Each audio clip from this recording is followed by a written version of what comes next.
Brother Mohammad Sawwaf, Ousama Alshurafa, thank you so much for joining the Ansari podcast. We got Brother Mohammad Sawwaf, who is the founder and CEO of Menzil.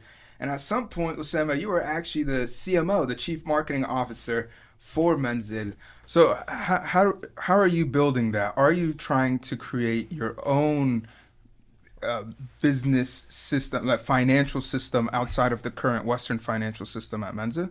That's absolutely it. I've told people that we're creating a system outside of the system. We are not dependent on the current conventional banking system that is in place in the West.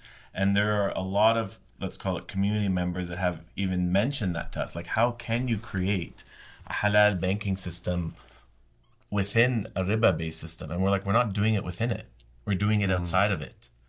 And so showing them the way, or that it is possible, right? And I look at it as parallel streams, right? You can have conventional system, moving in its own direction, and you can actually you can mimic, right? And you can create products that are labeled the same, whether it's a mortgage, a residential mortgage product, a commercial mortgage product, an auto financing product, a student financing product, and you can have them parallel to each other.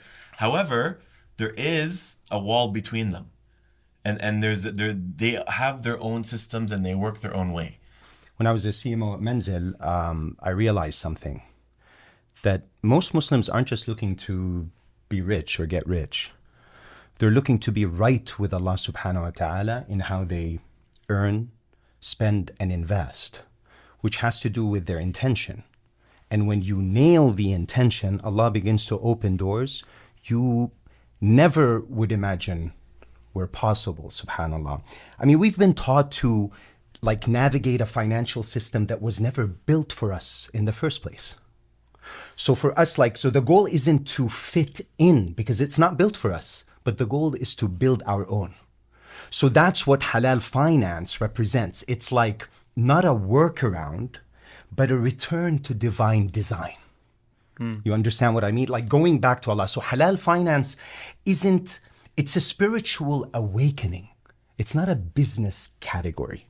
When we think about the history of Islamic finance predates what we have today of conventional finance by over 1,000 years. So when we talk about when Islamic finance was created or established, it was during the time of the Prophet sallallahu alaihi wasallam, 1,450 years ago.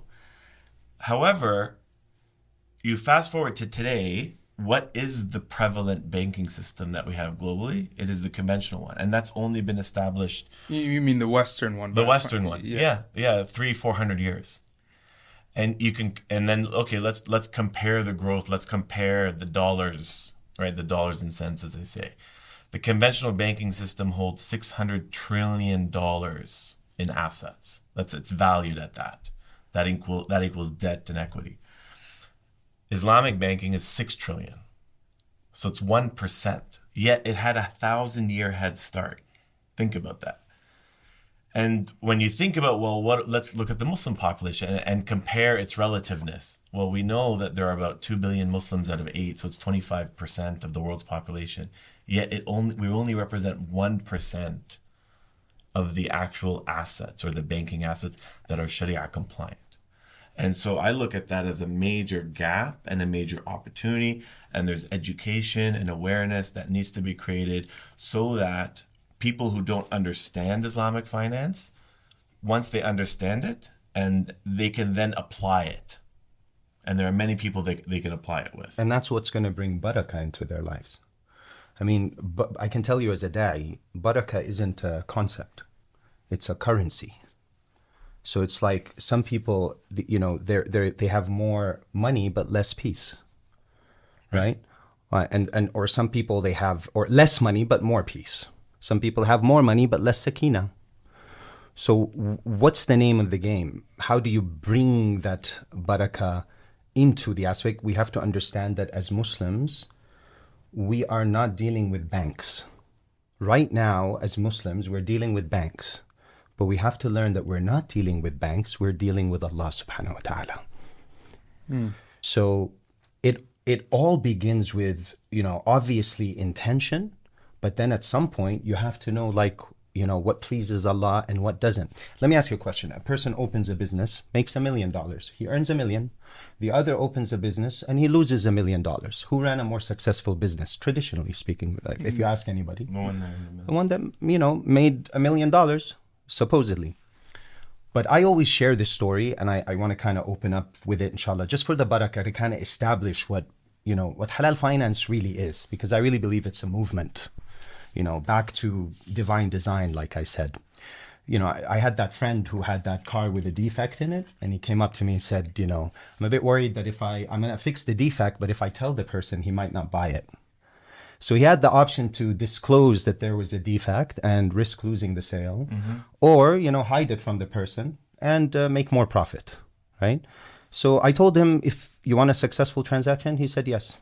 So I said, begin with the defect, disclose it. So are you sure? I said yes. So we went up to him and he said, he came back and was very angry at me. He said, I thought you said you was going to have a successful transaction. I said, what happened? He said, when I disclosed the truth, he said, oh, Jazakallah khair for being honest. And he walked away. So I said, oh, subhanAllah, you had a successful transaction. And he looked at me like, what do you mean? And that brings me back to the question, who's more successful, the one that made $1 million or not? I told him, a believer is command-oriented, not results-oriented. Your job as far as business or trade is concerned is not to deceive or cheat or lie in that moment. If you do that, you are successful irrelevant of the outcome, because the believer is command-oriented. They're not what? They're not results-oriented. It's not that we don't care at all about the results. They're there, but they're completely out of our control. Whereas the choice to make, use your free will to make the right choice in the present moment that will please Allah, that's the name of the game. So now let's go back to the question. Who's the more successful one? The one who made $1 million or the one who lost $1 million? It depends. Thank you. The one who, irrelevant of whether he had a profit or loss, which is the outcome, he did what? He aligned himself with the commands of Allah associated to business and trade.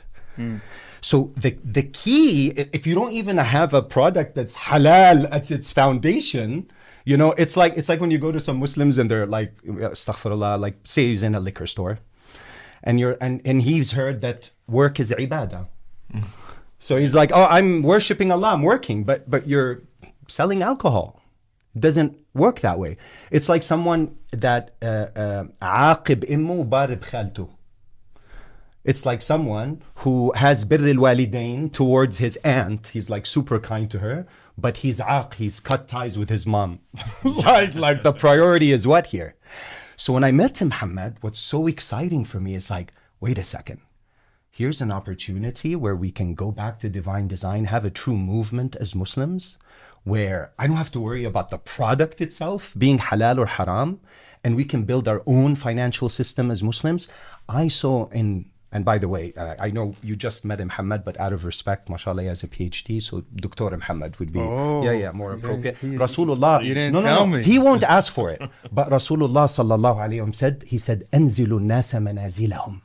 That, give people their due respect. The guy, believe me, that PhD wasn't easy. I haven't heard you call him Dr. Muhammad once so far. Well, but he's my brother. He's my brother. Oh, okay. Yeah, but on camera, that's, alhamdulillah ala kulli hal. So is the 6 trillion in Islamic finance compared to the 600 trillion in Western finance, is that because we are command-oriented, so that's why we're behind? Or is that because regardless of command or not, we're just not achieving what we need to on the financial scale? I would argue that part of that 600 comes from the Muslims. A lot of it, actually, right? I don't know how much. Maybe there is 100 trillion out of the 600 trillion. So how do we shift that 100 out of 600, for example, to the 6? And make the 6 106, for example. How? Right? Like, how many times have we run into people where their mortgages are not with Islamic banks, their investments are not with Islamic financial institutions, their checking savings accounts are not with Islamic banks? But there's no such thing as an Islamic bank in modern times, is there? There absolutely is. If you go to Malaysia, you can go to Pakistan, you can go to Indonesia, you can go to the Gulf. And they would pay for your mortgage in America? No. So if we're specifically talking about North America, there is no Islamic bank. Okay. Are there Islamic products? Yes. Are there Islamic services available? Yes. We would consider ourselves the only multi-product, multi-service offering. Okay, where we have not just mortgages, but investments and real estate services and wealth services and Islamic wills, right? So a multi-product offering, all available under one roof, like a one-stop shop. So you guys give mortgage loans? We do in Canada. In Canada, okay. Yeah. We recently expanded into the US under the Menzel Invest product or brand. Is this that you're selling the mortgages at a premium, or is it you're selling the mortgages under a murabaha or a cost plus model or a trade-based model? We are purchasing the home at a certain price and reselling it at a higher price. Okay. Right? And then so that difference is the profit. That's halal? That is absolutely halal. Okay. Right? So one of the main tenets in Islamic finance is whether there is an asset behind the transaction or not. So when we teach the community about how do you identify a Sharia compliant transaction versus a non-Sharia compliant transaction, look to see if there's an asset behind it. Not I've exchanged money with you, right? If I give you $100 and you give me $100 back, that's fully okay. This is a qard hasan, as we say. It's a gesture of goodwill. It's a social contract. But I can't give you $100 and say, give me $200 back. Why? Because there's no asset. Money has no value in Islam, right? And we can go into that. But if I were to take that $100 and say, hey, I bought this house for $100. You didn't have the $100. That's why you couldn't buy it. Like, you don't have the cash to pay for it in full. Do you want this for $200? And I'll give it to you in installments over 25 years. You might be like, yeah, sure, no problem. I often get asked about how to build a business, and I found most people choose between two things. They either choose a slow, small, side income hustle idea that never really amounts to anything, or they hop on a trend or fad that ends up collapsing in a couple months. But how do you really build a business? And that's where I met the Ayyubi Collective. Now, the Ayyubi Collective was originally a private, closed group of 7, 8, 9-figure Muslim millionaires who built multi-million-dollar businesses. When I hopped on a call with these guys, I actually got emotional talking to them because they were giving me advice that I really needed in the stage of the business that I was in. They're now offering a mentorship program alongside their step-by-step training course where they show you the exact methods and tools they use to build their multi-million-dollar businesses. But here's the best part. They're offering Ansari listeners free 10-part masterclass, all for free. So if you're looking for something profitable, halal, scalable, and guidance along the way, then go to link.ayyubi.com/Ansari. We're going to put it in our bio. link.ayyubi.com/Ansari and get your free 10-part masterclass today. Join the Ayyubi Collective and find your next business venture. So do you guys end up cheaper than if someone bought a home with interest? We're not. And I'll tell you why. Okay? Because we don't take bank deposits as in checking accounts for free. Like 0%. Nobody's giving us their money for 0%. Instead, what we have our investors saying, I'm willing to give you money, but I need a return. Mm-hmm. And we say, okay, well, how much of a return do you want? Like, is 3% okay? So that maybe we can do 4%, murabaha-based mortgages. And they say, no, I can get 3% anywhere else. You're new, you're small, there's a risk premium involved here. Okay, what's your number? I think 5, it would be good, or 5.5. So if I have to pay somebody 5.5% in terms of an investment, what do I sell that mortgage to you? Let's say you came to Menzel, and I can't sell it at 4, right? It can't be below 5.5. I also have to make a little bit of money. So we say, okay, we'll give you the mortgage for 6.5, for example.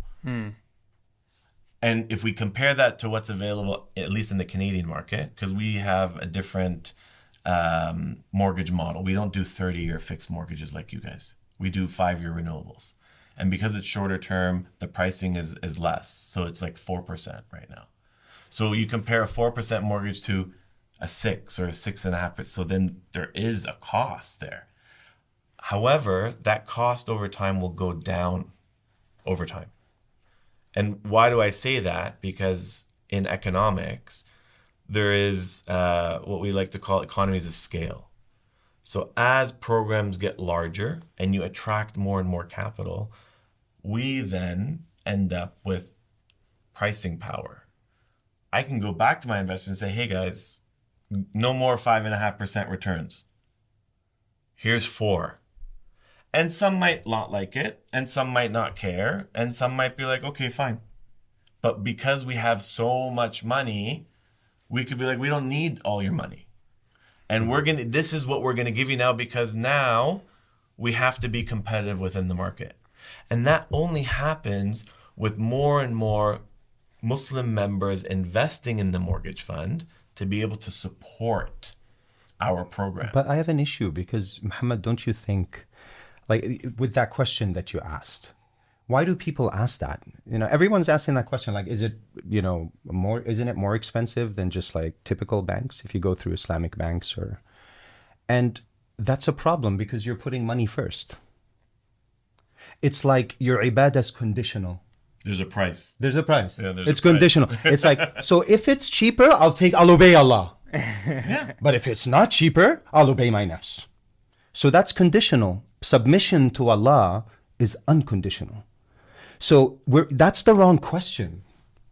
Because that's making it just another like financial model in a business category. What we're talking about is what? Is starting a movement, a grassroots movement. So now Muslims should be coming, and we should be coming to, how much do you need in Canada? Like if I were to, would $1 trillion satisfy the entire market? $250 billion would satisfy the entire market. Are we able as Muslims to pull that money if we completely bought in? We have it? With respect to Muslim purchasing power, yes. Okay. There's enough money to be able to do that. So what's holding them back? Nafsi. That question. Me before the community and me before Allah. And Allah warns whoever follows his nafs. Why do you think it's more expensive? It's just like when they introduced halal meat. When they first, you always gave that example. What did you say? 40 years ago, where was halal meat from a pricing perspective and a supply perspective? Low supply, lots of demand, meaning price is high. I only have so much to give, and I'm going to give it to the highest bidders. Over time, 40 years later, what do we have? We have same price and accessibility, meaning I can go to Costco and get halal chicken for the same price as not halal chicken. I can get halal beef for the same price as not. But what was the difference? Our effort and our focus. Subhanallah. People decided that halal meat was important to me and my family, and I'm going to put in effort to make this industry grow and thrive. And people supported, early days, a higher cost. Right? They were price insensitive. And I will tell people in the future, you know, Menzil mortgages wouldn't be available to you at whatever the price is if it were not for the people that said, supported in the beginning. My deen, right, comes first. Trumps my nafs and my money. And this is a bigger problem, Muhammad. Like, we're so worried about the food industry. Yeah. With riba, Allah goes to what? لِأَكِلِ الرِّبَى. Goes to what? War. It's the only sin in the Quran where Allah says, I'm going to war. Can you imagine entering the battlefield and your opponent is God? Like not the Incredible Hulk, no, God. Are you going to win? No. And then they come, why do I have so many problems in my life? They say, get your upload straight if you want the downloads to be in the right place. Because Allah says, تَصْعُدُ الْأَعْمَالُ وَتَتَنَزَّلُ الْأَحْوَالُ. When good deeds go up, good conditions come down. Bad deeds go up. I have so many people that come to me and they're like, I don't know what's wrong. I have all these problems in my life and this and that and that. And then, you know, I'll ask them these questions. I'm trying to figure out, you pray, yes, everything. And I'm like, do you have a, you know, interest-based loan from the bank? And they're like, yeah. I'm like, oh, okay. Okay, let's work on that one. Now, I wouldn't tell them like, you know, sell it, get rid of it right away. There's a system, you know, with du'at. Because they might not have the iman, the level of iman to deal with what might happen if they decide to switch out the deal or get out of it, whatever. But usually it is put a plan in place and talk to Allah about getting out of it. Because I said, have the niyyah. Yes. Start with the niyyah. Because riba is when you make money from money. So I learned from, there's no asset to back up the transaction. When you go to a bank doesn't buy the house and then sell it to you. When Muhammad buys that, when Menzil purchases the home, now it's an asset owned by them, and now they can tap on any profit margin that they want. This is bay'ah. And this is why Allah subhanahu wa ta'ala ensures, like He wants to clarify the difference that between bay'ah and riba. What does He say in the Quran? Wallahu halalul bay' wa haramul riba. But most importantly, Please. what does Allah... That Allah made halal. Yes, we have to translate. Oh, yes. Allah subhanahu wa ta'ala made permissible trade and forbid usury.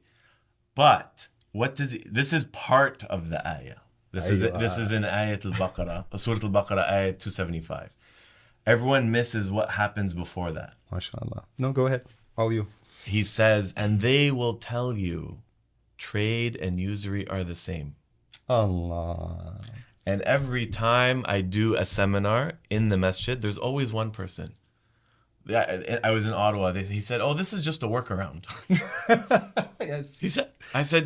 I said, this is exactly what Allah told us would happen. What that would be said 1400 years ago. It's in the Quran. Subhanallah.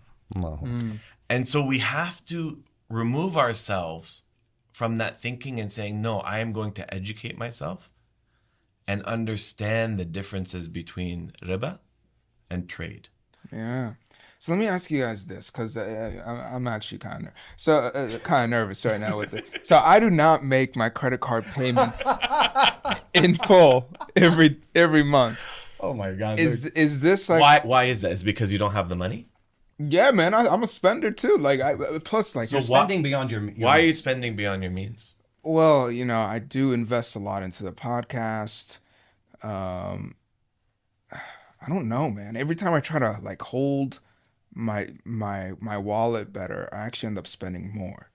And suddenly I'm going out for you got to come out with us to the restaurant. Oh, you got to go do this. Oh, you got to go do that. And we're in a culture where you got to pay, you got to do. So I end up spending a lot. Every time I try to save, I spend more. When I tried not to save, I spend less. It's a very strange phenomenon, and it might be because of the lack of barakah in my money. Yeah. So Allah subhanahu wa ta'ala in the Quran, He gives us the formula for barakah. You want barakah or no? Yeah, absolutely. I want barakah. Yeah. So Allah subhanahu wa ta'ala says, وَلَوْ أَنَّ أَهْلَ الْقُرَى آمَنُوا وَاتَّقَوْا لَفَتَحْنَا عَلَيْهِمْ بَرَكَاتٍ مِنَ السَّمَاءِ وَالْأَرْضِ.